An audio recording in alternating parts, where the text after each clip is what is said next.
Hinigipit ang hindi kaalyansa. Marami ang nagsasalita. Pero sino lang ba ang may ginawa? Sana mabigyan to ng pansin ni Mayor Lucy kasi siya ngayon ang alkalde ng Ormoc City. Kung bakit napunta yung mga pulis mo sa aming lugar. Mga resibo natin, meron po siyang QR code. Kahit subukan po ng mga botante na barilin nyo ng cellphone nila o i-capture, wala po sila makukuha din doon. Hindi po sila otorisado, hindi natin talaga yon papayagan kasi nga paglabas, mapapakita nila yung picture ng, sa QR code at pagkatapos pwedeng gawing basihan ng vote buying. Hindi mo nga pinayagan maglabas ng resibo pinayagan mo na mag-picture. Dadagan, Mahalita News Update.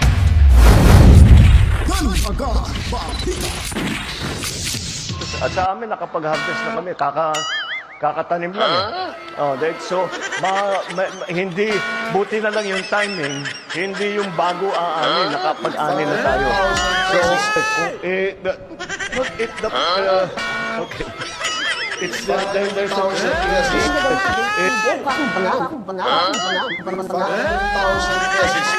Or should I say milyonaryo? Sabi yun. Alam mo din milyonaryo.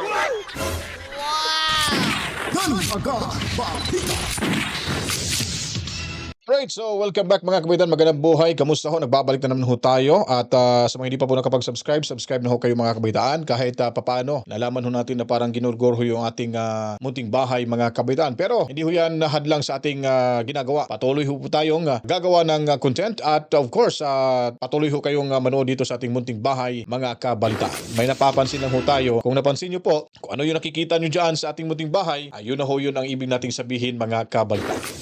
Magandang buhay Luzon, Visayas at Mindanao. Ngayon po mga kabitaan, atin pong ipapakita sa inyo itong panibagong impormasyon nating nakala po sa mga social media outlets nating sinisilip.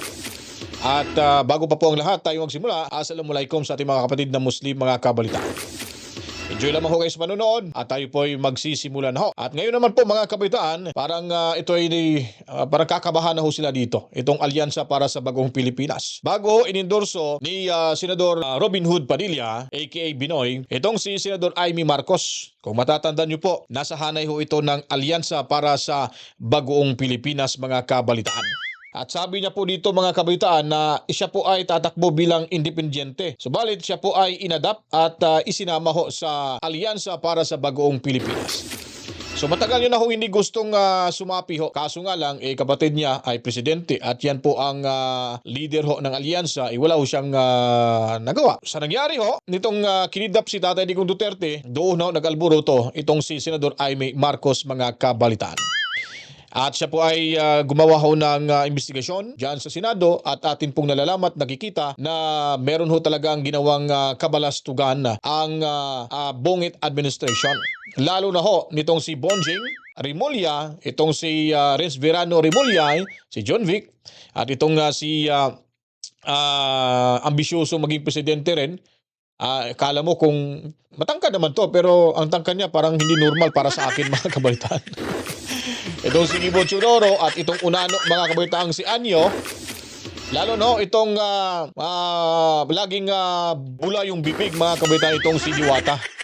Ito naman hong protector ng mga adik, kasi hindi nga nila inuhuli yung mga adik, yung mga gumagamit sumisinghot. Si Marbil at itong si Fajardo na laging dumidilat yung matang lumalaki, akala mo nakasinghot mga kabalitaan. Itong si Alcantara na ni mo'y laging basa, parang basang sisiyo na nakaganon palagi mga kabalitaan. Yun po yung mastermind. At itong si Lacandilaw ba yun? Lacanilaw. Best friend pala to ni Lee mga kabalitaan. So yun, nagkaalaman na ho. At nung bumalik si VP Sara Duterte at unang inendorso ni Senator Padilla, ay ito naman ho makikita natin ang totoong pag-endorso ho na naman ni VP Sara Duterte itong si Amy Marcos. So mag-best friend po itong mga kabalitaan. Huwag ho kayong magtaka ha. Kasi inamin ho ni inisip bilang best friend talaga itong si VP Sara ni Amy Marcos mga kabalitaan. So ito lang yung Marcos na nakikita kong may paninindigan ho at na nagbigay ng kumbaga pinapahalagahan niya ho yung kanilang relasyon at ito ay may pagmamahal sa mga Duterte. Kaso nga lang, karamihan ho sa ating administrasyon ay nagkakaisa. Kaya itong si Amy Marcos inatsipwera na rin sa alyansa at gusto niya rin naman talagang tumalon ho.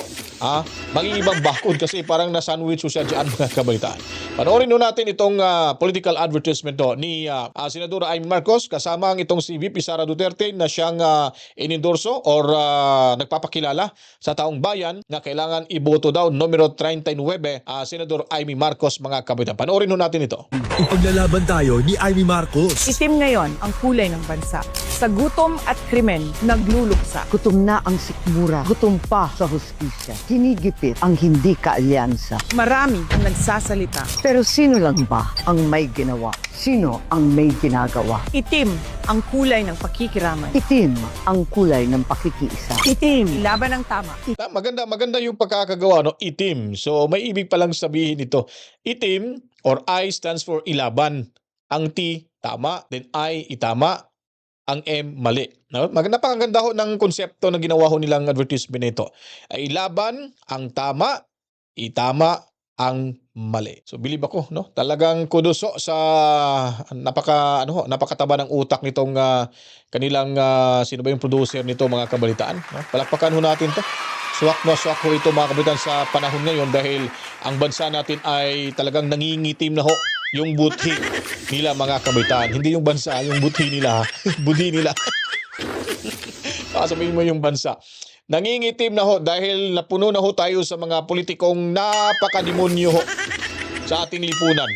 Hindi lang mga demonyo, kompleto Ricardo na, magnanakaw, at kung ano-ano pa masasabi ho natin. Kasi nga, sabi nga nila, man is the root of all evil mga kabalitaan. Sino ba yung good evil ho dyan mga kabalitaan?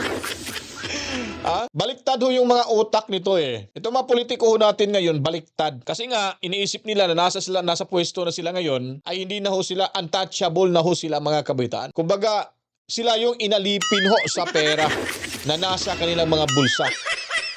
So, ang resulta ay sila ay nagiging masamang ehemplo sa mga kabataan ho sa ating bansa. Dahil po, sigurado nakikita natin pag yung mga kabataan ay mamulat na ho at nakakaintindi na sa sitwasyon, sasabihin ho talaga hindi namin yan sila pamarisan dahil magnanakaw pala yan sila.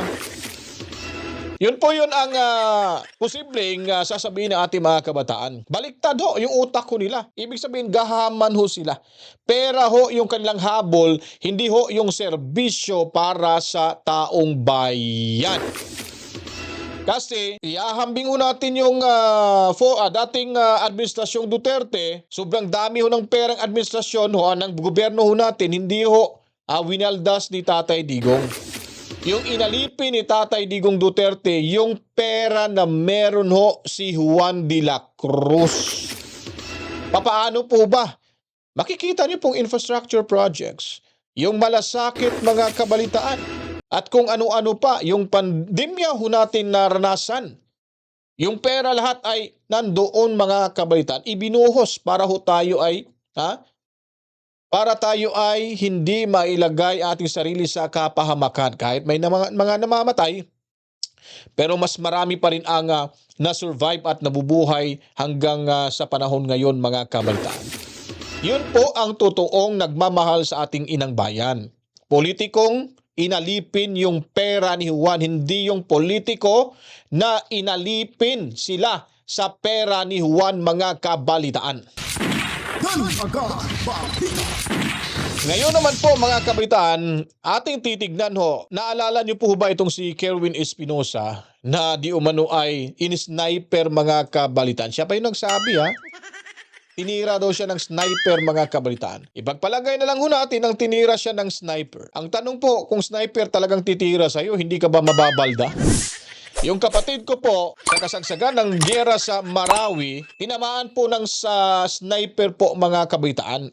Kumbaga binanatan ho siya ng sniper. The same ho yung kanyang tama sa dibdib upper right chest mga kabaitan sa kanya. Left yata yun eh. Pero dito banda rin. Kasi pag dito banda, talagang mabubuhay ho kayo. Ikaso lang, yung kapatid ko nasa ground zero na, naubusan na ho ng dugo, kaya nung natinamaan ho siya bandang alas 11 ng tanghali, naidala siya, naisugod siya sa hospital dyan sa Cagayan, mga bandang almost 3 o'clock na ho mga kabaitan. Kahit may tama pa si brother, ay bumabanat pa rin daw di umano ito sa Maude, ayon sa mga nagkwento ho sa atin nung pumunta tayo dyan sa Malacanang. Yun ang sabi ho mga kabaitan. Itong si Espinosa, binanatan ho, talagang mabubuhay ho ito. Kung agad-agad ito mga kabalitaan, ma-rescue ho. Ganun po ho yun eh. Kung ikaw ba naman, kung talagang may papatay ho sa'yo ng talagang tutudasin ka, ba't ka ba titirahin niyo dito sa upper chest nyo? Sa left or right upper chest? Eh dito na lang sa sentro na lang talaga titirahin no? O baka babasagin yung mukha mo kung 50 caliber yung ginamit ho mga kabitan. Pero parang nakita ko, parang hindi naman sniper yun eh. Ha? Kasi parang kunti lang yung, although ang yung entrada hindi naman gaano kalaki, pero sa labas malaki, pero hindi pa rin ho, hindi to pang fatal eh. Mabubuhay yung tao pag binaril ho dito sa right upper or left chest mga kabaitaan. Basta kung siya ay agad-agad mabigyan ng attention medical right away. Pero yung kapatid ko ay mabubuhay po ho yun sana mga kabaitaan. Kaso sa sobrang haba ng oras at hindi ho sila makakalabas dyan sa ground zero at hinihintay pa, nahuhupa mga kabaitaan ang bakbakan bago pa ho ito na isakay sa chopper at naipadala ho doon sa Cagayan, kaya siya ay nadali. Ang sabi daw, internal hemorrhage. May namumuong dugo at naubusan ho siya ng dugo dahil sa sobrang tagal. Eh yung kay Espinosa, talagang planado ho yun para sa akin mga kabalitaan. Hindi ako naniniwala na ito'y gimmick lamang para ho mapansin siya sa kanyang lugar at sa buong bansa at para makakuha ho ng maraming simpatya mga kabalitaan. Yun po yung pagkakaintindi ho natin. Kasi nga, na based experience sa kapatid natin ay talagang hindi ho talaga mamamatay yung taong pagtitirahin ho dito lang sa banda sa kaliwa or kanan na mataas na bahagi ng ating dibdib mga kabalitaan. Kaya yung opinion niya na ganun, pag ganun ba siya? Imposible naman. Yung kapatid ko nga nung tinira nga dito sa right upper chest ang nangyari nga sa kanya, nung biglang nanahimik, sinigawan siya na kasama, "Ching, are you still okay?" Ano sabi niya, "Ching, may tama ako pero okay lang, daplis lang to." Pero alam niya, wala, pero backback pa rin siya ng backback na tinudo pa daw niya, inubos niya yung mga bala niya. At hindi siya natakot hanggang tumahimik bigla yung area niya. At doon na ho siya napansin na parang hindi na gumalaw si brother at medyo nakasandal na sa gilid at hinawakan niya yung dibdib niya na parang habol hininga siya, parang ganoon. Pero nakapagsalita pa rin ho mga kabaitaan. Yun nga lang, matagal nga siya na-rescue dahil nga sa bakbakan ay talagang left and right. Sino bang susugal ho na agad mong pupuntahan? Pipili ba yung bala kung sinong tatamaan? Yun po, isang malaking kalukuhan yun para sa akin. Opinion ko lang po ito mga kabaitaan. Anyway, tuloy tayo. Pakinggan natin dito yung reaksyon ni Kerwin Espinosa dahil sinabihan siya dito ni Richard Gomez na do not believe someone like him. Alright, panoorin natin dito. Weltahan ni Kerwin Espinosa si Leyte Congressman Richard Gomez. Maghinay-hinay raw sa paghusga si Goma na nagsabing scripted ang nangyaring ambush sa kanya. Nasa frontline ng balitang yan si Marian Enriquez. Nakakapag-Facebook Live na si Albuera Leyte Mayoral Candidate Kerwin Espinosa. Tingnan niyo yung mukha nito guys. Meron bang ganyang aura? Na binaril ho kayo sa dibdib? Na parang sinuntok siya lang sa dibdib biglang talagang maliksi na yung pangangatawan mga kabalitaan. Sino bang lulukuhin ito? Matapos siyang barilin noong Huwebes. Sa video kitang ginagamot. Huwebes pa? Ano ba? Ano bang araw ngayon? Huwebes, Biyernes, Sabado, Sabado, Linggo, Lunes ng gabi. 4 na araw tapos makapagsalita ka na ng ganyan? Makapag-press con ka ng mga kabalitaan? Di mo ba? Ang hirap, kahit sino mga eksperto ho, ay talagang magdududa ho sa pangyayaring yan mga kabalitaan. Ang kanyang sugat sa balikat. Kaya nga sabi ko nga, na talagang makapagsalita lang ho kayo kasi hindi naman pang fatal ho dito Talagang pag naagapan ka agad, ay masusolve ka kasi may mga tayo dito may mga muscles ho tayo rito. Wala naman tayong importanteng organ sa katawan dito sa dibdib natin. Pero lang, kung dito talaga sa gitna, ay mawawasak talaga yung puso mo. Pag ganun ho, parang tinansya na parang kinalkulado na dito lang to tatamaan natin boss Para Parang ganun yung sistema para ipagpalabas na siya ay may may magtatangka sa buhay niya at para manalo ho siya sa halalan, mga kabalitaan. Habang nasa loob ng kanyang bahay, may napapansin din daw si Espinosa na tila umaaligid sa kanilang lugar. Breaking news na ay nangabot ng mga armadong tao. O, tingnan mo. Tingnan nyo pag nagsasalita ho ito, no? Parang hindi lang binaril. Parang wala nangyari sa kanyang pamamaril. Tingnan mo, ganun ba yung klase na tao na binaril ay ganyan ho magsalita agad? Talagang parang walang tama. Ni Kerwin Espinosa. Una nang sinabi ni Espinosa na may halong politika ang pamamaril sa kanya. Persons of interest sa pamamaril kay Espinosa ay ang 7 pulis na nakadestino sa Pero ako ay naniniwala talaga ako na may halong politika ho ito. Kasi nga politiko siya eh. Alam mo, anong sabihin natin? Hindi pamumulitika to eh. Talagang pamumulitika yan kasi politiko ka eh. Baka meron kang kalaban dyan, din mo alam na galit sa iyo kaya tinira ka. Dalawa lang kasi yan eh. Para sadyang tinira ho siya ng kalaban niya dyan o di kaya sadyang nagpatira ho siya sa kanyang mga kasamahan, mga kabaitan.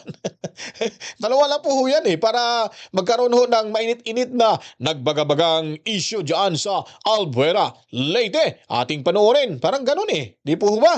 Ormoc City. Isang malaking tanghaga na talinghaga. may taong nag-uutos sa kanila na mataas na politician din.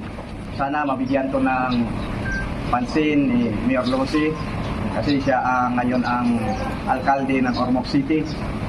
Kung bakit napunta yung mga pulis mo sa aming lugar, sa Albuera. Lalong-lalo ka na Congressman Richard Gomez, sana mabigyan mo to ng pansin.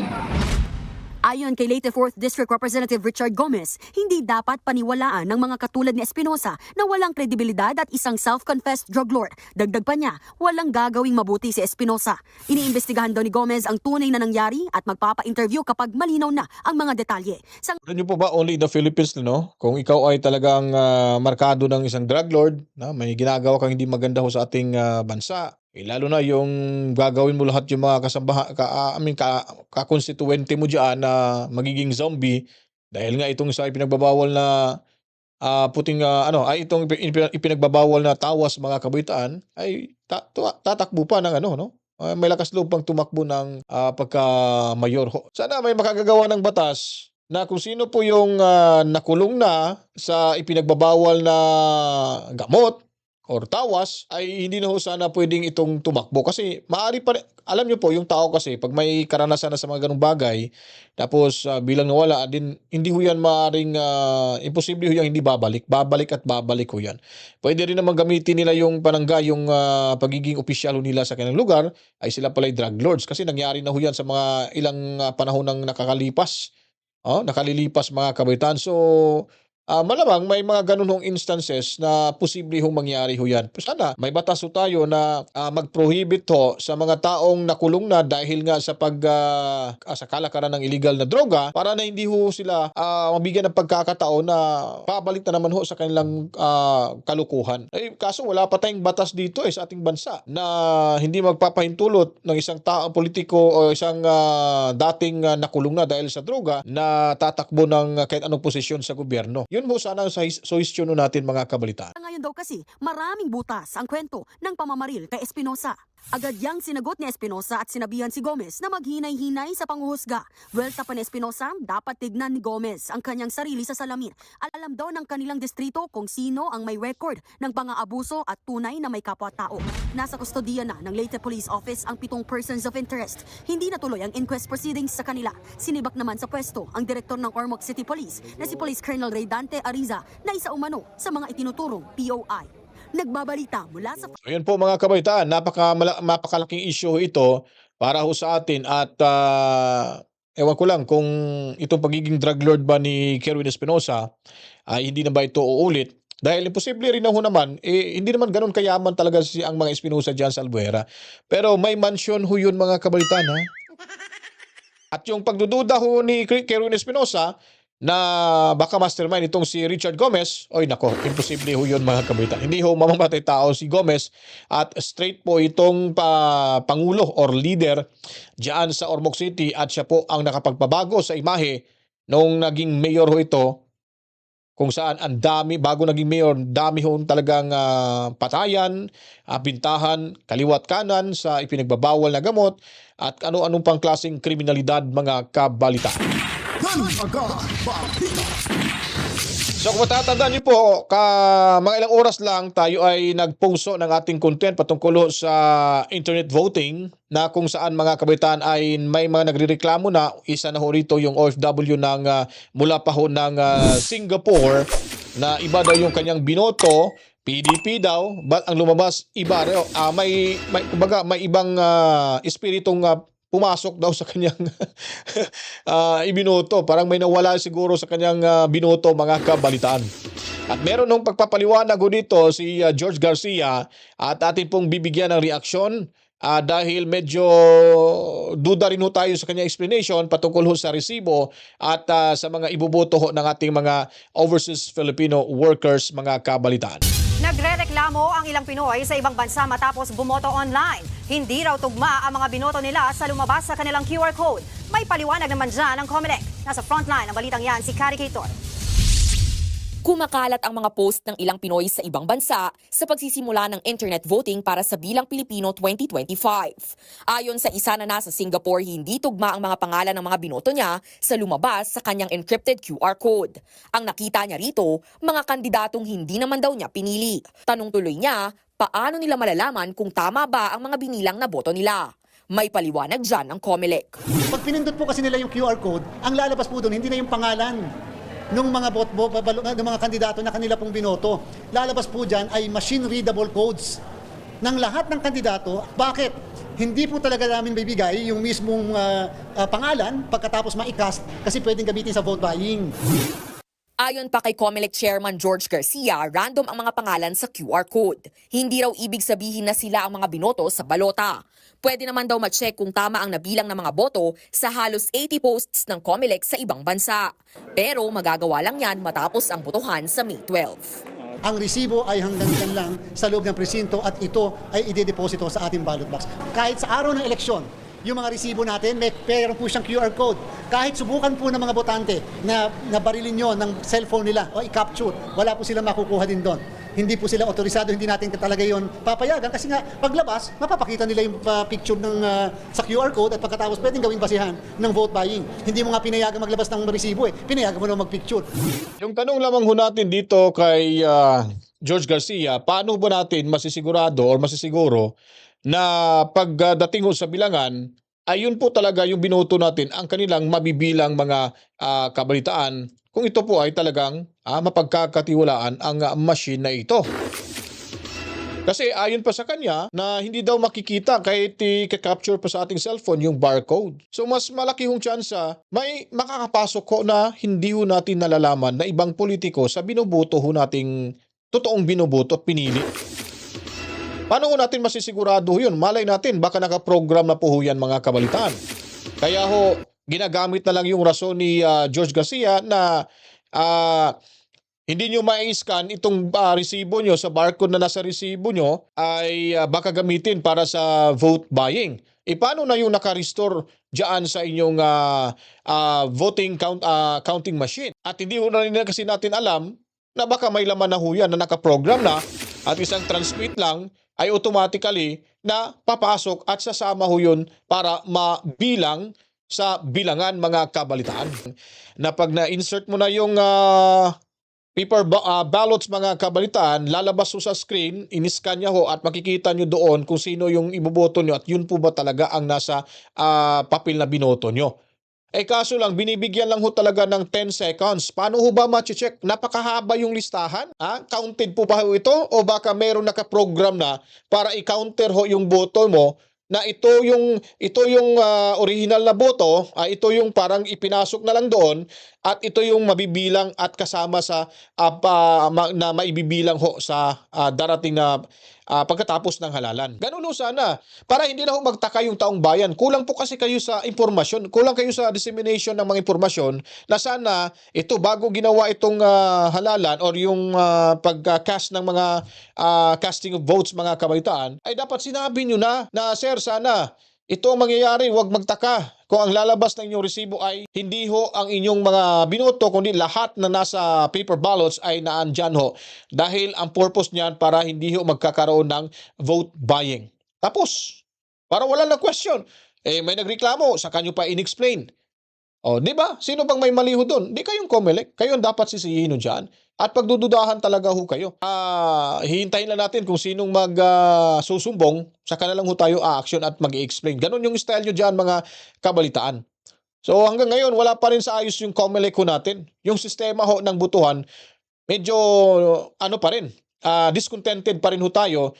It is because of lack of information na sana alam na ho natin, ito yung mga pros and cons mga kabalitaan. Alright, so tuloy po tayo dito. Ang election watchdogs na NAMFEL at PPCRV magkakaroon din daw ng sariling beripikasyon ng mga botong nakapaloob sa mga encrypted QR code. Sabi ng COMELEC, normal namang magkaroon ng agam-agam ang mga Pinoy sa ibang bansa, lalo't ito ang unang beses na nagsasagawa ng online voting.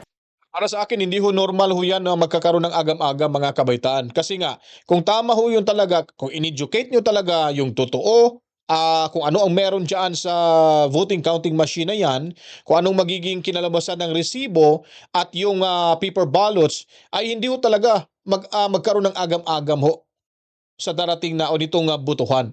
Kasi kulang kayo nga sa explanation, kaya magdududa talaga yung tao. Sa kanyo pa i-explain pag may nagsusumbong na. Yun na ho ang sinabi ho natin kanina. Pero pag na-educate nyo po ang karamihan, at ito talaga yung pros and cons. Ito from the start up to the end. Ito yung magiging sitwasyon. Ay hindi na ho kami talaga magtatanong. Kasi ipinaliwanag nyo na ng husto. Mag-e-election na. May mga ganito pala tayong mga problemang kakaharapin.